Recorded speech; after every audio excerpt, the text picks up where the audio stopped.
This is Capital TV, and you're welcome to this program. I am Bibi Asha. Now, this is serious. A wise man once said that to destroy a nation is to destroy the educational system of that nation. And we know that once again, ASU is on strikes since the 14th of February 2022. Up to this moment, we don't understand the impasse between the federal government and ASU. The payment that is supposed to be made, according to ASU, has not been made. So they allege that the federal government is reneging once again on their agreement of 2009. So we have had a lot of bodies intervening in this matter, including students themselves. To discuss this matter further, we have invited to our studios somebody, the immediate past president of, chairman of ASU, University of Port Harcourt, Nigeria, Dr. Autine Sado, who is a senior lecturer in the Department of Media Studies and also a PR consultant. You're welcome to the program. Thank you very much for your invitation. I'm glad to be here with you. It's nice to have you. So, are students going to be perpetually on strike at home? A number of times I have people asking this question, and usually I will throw it back at anybody who asks me those questions to tell us when they want us to resume. The reason is that the strike of the Academic Staff Union of Universities is usually the last thing we do. By the time we engage in a strike action, we will have done almost everything that was required or possible to ensure that we do not proceed on any strike. And it wasn't different with this particular strike.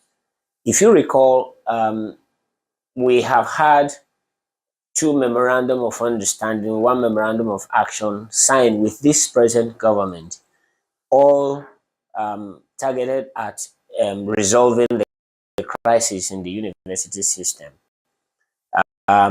Unfortunately, this government does not seem to have the zeal or the will to solve the problem of education in this country.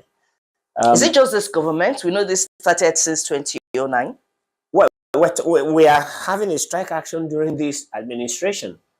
And I do not want us to always do this we do in this country, trying to be politically correct. When we try to say, oh, is it this government or the other government, we miss the point. The point is that this government has been in power for 7 years, going to 8 years. And many of the dramatic personnel in this administration had very good things to say about us when we were on strike in 2013. If you recall, this president said then that he had a problem with the constitutional conference being organized by the Jonathan administration. And he clearly stated, it's on record, he clearly stated that if ASU was on strike and you were going to have this kind of conference, when you have a statutory body that could handle the issue of constitutional amendment, why wouldn't you give the money to ASU so you can solve the problem? So we can hold this administration responsible. The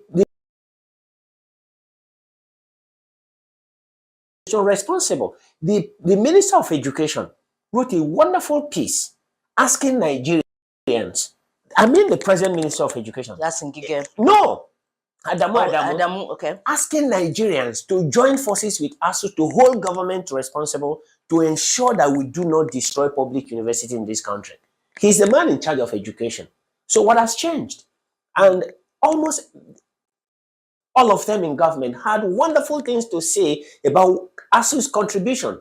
They told Nigerians, they stole this union, they told Nigerians how much ASU had contributed, which is of course the fact to ensuring that we have education in this country. For anybody who cares to know, the existence of TED Fund, which is now becoming this the capital arm, the financial arm of anything that is going on in the university in terms of infrastructure, came as a result of an agreement we signed with government in 1992, asking that fund be set up to help funding. When government said at that time we had that agreement with them that there was no way of funding, ASU made that suggestion. And today, that fund is almost the thing that is making the difference in the university system. So they kept telling us how well, but today, those same persons who extolled the union, those same persons who said Nigerians should help and join forces with us, they are the ones trying to criminalize the union. Recently, when the president was addressing a body of journalists, he said, enough is enough. Now, this enough is enough. Is it a threat or is it a promise? Or is it an indication that he's going to galvanize into actions to resolve this matter? What do you think it is? First, I do not think I have the capacity to interpret what the president, if he said it. I have read about this reported. I wish I watched the video to see the president saying it. I'm saying this because I do not think that the president of Nigeria could say that. And I'm saying this with all sense of responsibility. I do not imagine, in my wildest imagination, that the president of this country, General Muhammadu Buhari, could have said that. And I have reasons, and I'm going to give you. You recall that in February 2021, this president met with ASU executive and handed over the charter of demand to the Minister of Education and said, you handle this matter. Nothing happened from then until the strike was declared in February this year. This same president mandated a three-man committee, including the Minister of Education, the Chief of Staff to the President, and the Minister of Labor, to interface with the union and make sure they deal with this issue. 1 year before the strike was declared, that hasn't happened. Nobody has been called into account. This president had also mandated his Chief of Staff in May to have meeting with ASU and the other unions in the university. Have they given a report to him? What is the report? This same government set up a committee headed by Emeritus Professor Briggs to negotiate with staff unions in the university. I can tell you that that negotiation went on well, and we are only waiting, we're only awaiting the government response, and that, to my understanding, could just be the president's approval. So, given that all these are going on, the president couldn't have said, and I'm saying this, I said earlier on, with due sense of responsibility. The president couldn't have said that enough is enough. I imagine that this quotation may have come from the spokesperson to the president, because they could politic. I do not think that the president of Nigeria will politicize issues about education. That does not also mean that he didn't say it. I'm only saying that I do not imagine that he could have said it because I didn't hear him directly saying it. Okay. And I do not think that the responsibility of the office of the president could be tolerant to that statement being made, given the knowledge of what is happening in the system. Can I ask you a question? Is this all about the money that has to be paid to ASU, or there is something else that is making ASU drive so hard?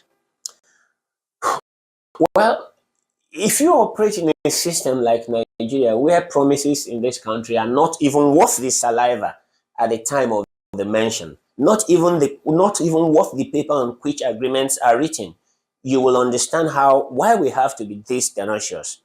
First, I just told you earlier on, we signed a memorandum of action with this government because when this government came on board, they claimed that the 2009 agreement, Professor Yakub, they went around public universities in this country and came up by themselves that government will need 1.3 trillion to revamp education, the university system in Nigeria.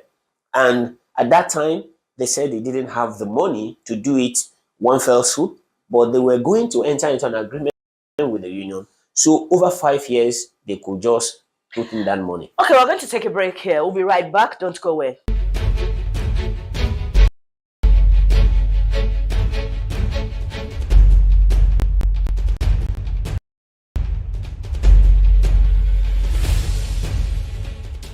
You're welcome back. It's still Capital TV, and I am Bibi Asha. I have in the house Dr. Autine Sado. We've been talking about the ASU strike. I understand lecturers are now on no work, no pay. So how is the union preparing to tackle that? Well, the union will not tackle that. Individuals will find means of survival. Some of us are already doing cab driving. My spare time, I go to the road to drive and raise some funds to feed my family. I'm not ashamed of that. For as far as I'm concerned, there's dignity in labor. And if a government that is in negotiation with a union will use hunger as a weapon against its own citizens, I will do anything legitimate to survive. I'm willing to go to the building sites to do help medicine. I'm willing to be a taxi driver. I've done that a number of times. When I'm through with this program, I'm going to go back to drive and I'll raise some funds to support my family. What has been the effect? TUC and LLC are lending their support to ASU. What has been the effect? Has there been any positive development? Well, I think the TUC and NLC has also been deceived. You recall that before the primaries, they wrote, actually NLC wrote the president, saying that they need to do something seriously, set up a high-powered delegation to mediate and then find a solution. That was done. That high-powered delegation was led by the chief of staff to the president. And I think NLC may have gone inertia because that happened. And they believed that, I mean, everywhere in the world, if you get a government engage you at that level, you must take that government seriously. So I do not blame NLC or TUC. They must have believed that having yielded to that and set up that high-powered delegation or committee, so to say, which met with the staff unions, that we should be solving this problem. It hasn't happened. And so it's only NLC or TUC that can complete it, tell Nigerians exactly the state of their involvement with the government. I'm not privy to any backdoor interaction with them. Now, for the first time, the cry from the public, longer lecturers should please sympathize with parents. They seem to be putting pressure on the government this time, to the point that students have also been involved in some kind of protest. But do you think there's anything that ASU can do in any way to ameliorate this thing and bring some kind of a break to it? We are victims. There's nothing we can do. We are victims. As I've said repeatedly, this strike was avoidable. There was no need for this strike. If we had a government that listened, there was no need. Because in November last year, we were about going on this strike, and NIREC intervened. They said they were going to meet with the government. We extended the period and allowed them to mediate. Unfortunately, as at the time we commenced with the strike, there was no breakthrough. We finished an agreement with government in May 2021, and that agreement was not, government did not react or respond to that. We have engaged on a second round of negotiation. We have finished that engagement as far back as 1 month ago. We have not had an invitation from government. There's nothing the union can do. I think it's up to Nigerians. As you said, that the public, parents, students are all in support. That's what it should be. And somebody asked me a question the other day. What do I think Nigerians can do? When I say Nigerians, I mean, it's up to Nigerians to do it. Listen, if the ordinary traders, if they decide that this strike will end by this Friday, it will end. How is that possible? Because if the markets are short just one day, between Thursday tomorrow and Friday, there is no market in this country that is open for any form of transaction. I can assure you this strike will be over by Monday. That means the ASU body can also intervene in this. They can reach out to the market women and ask them to do that. No, we don't. Do we have to do that? We are all parents. We are doing it from our own angle as parents and as teachers. They understand, they bear the burden. I mean, how many of these leaders in our country have their children in our university system? None. So at the end, we are the victims. Our children are here. We are trapped here with them. Why wouldn't they come together in alliance? Why wouldn't they take their own destinies in their hand? Do they need us to prod them to do anything? No. But there are some universities that have decided to go back to class. I'm not aware of one. None. Yeah, I'm not aware of any university that is decided to go back. Okay. So what are we looking at? Where do you think all this is going to end? I'm sorry to be asking you this question, but at the end of the day, it's either you or the government giving us the answers that we need. No, we don't have problem with that. I just told you that we ended engagement with government with respect to the renegotiation. So it's a about the month money. ago. It's not just money. Okay. It's a package. For example, we have outstanding out of that 1.3 trillion of 2013. We have 4 That years. the government advocated, Yes, not you. not us. Okay. We have 4 years outstanding. Each of them was supposed to be 220 billion. They've not done anything about it. So we have that outstanding. And if we do that, we will change the university system. So that's part of the issue in negotiation. We also have the issue of condition of service. Nigerian academics are the least paid anywhere in the world. A professor in Nigeria goes home with $740. $740. That's what it takes to hire a Nigerian professor. So we have to talk about that. I mean, the import of that is that we've lost everything that is foreign in our university system. There are no foreign academics, there are no foreign students, because there is nobody who will leave his country to live in Nigeria for $700. And we're not talking about roadside workers. We're talking about the highest of what it takes to be in the society. We're talking about people involved in knowledge production. You can't do that anywhere in the world and expect a different result. So that's part of it. Now, there is this vexatious issue that government also brought through into the fray.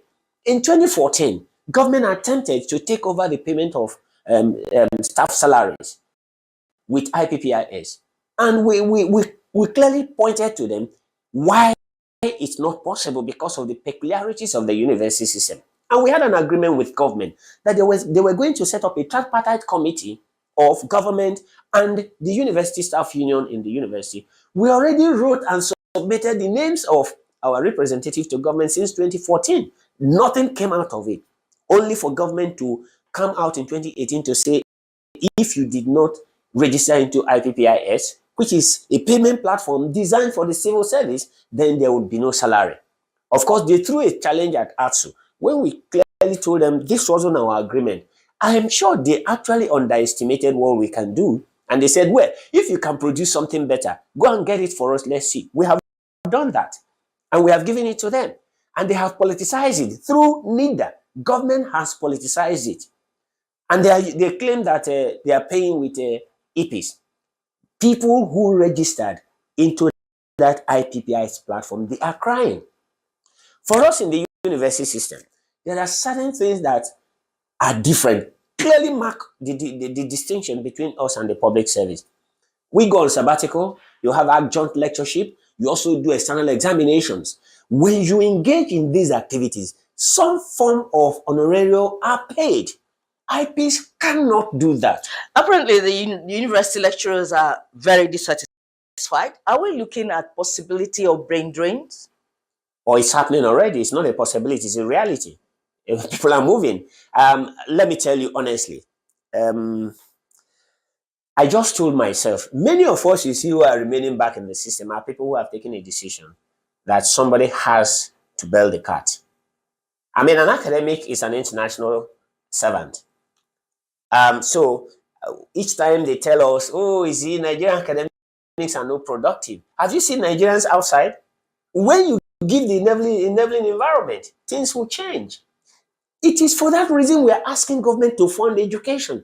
You expect a professor in the university to create something from nothing? A professor that is getting $700? That issue, from senior lecturer upward, every scientist, every academic, those involved in practical work should have a laboratory attached to them. Do we have laboratories in the entire university talk about attached to professors? All right, Dr. Autine, what's your passing word as we round up? My passing word is this country belongs to us. If we want to prepare this nation for the future, we must take the education of our young ones seriously. If any government wants to build for the future, education is important. And so there is no way government can use spending for security as an excuse not to fund education, because the money you spend just in security will have no immediate reward. That will, it could show you immediate reward, but it will not have sustainable reward. If you put your money in education, you are sure that you will deal with the issue of farming, you will deal with the issue of insecurity, you will deal with the issue of underdevelopment. Thank you for staying tuned to Capital TV. This is the size of our program today, and we really appreciate your presence, Dr. Sado. I'm glad to be here. Hope you honor our invitation next time. Absolutely, absolutely. So this is the size of it. Now you know the problem with ASU and the government. Let's look forward to something better in the future. I am Bibi Asha. Thank you for watching.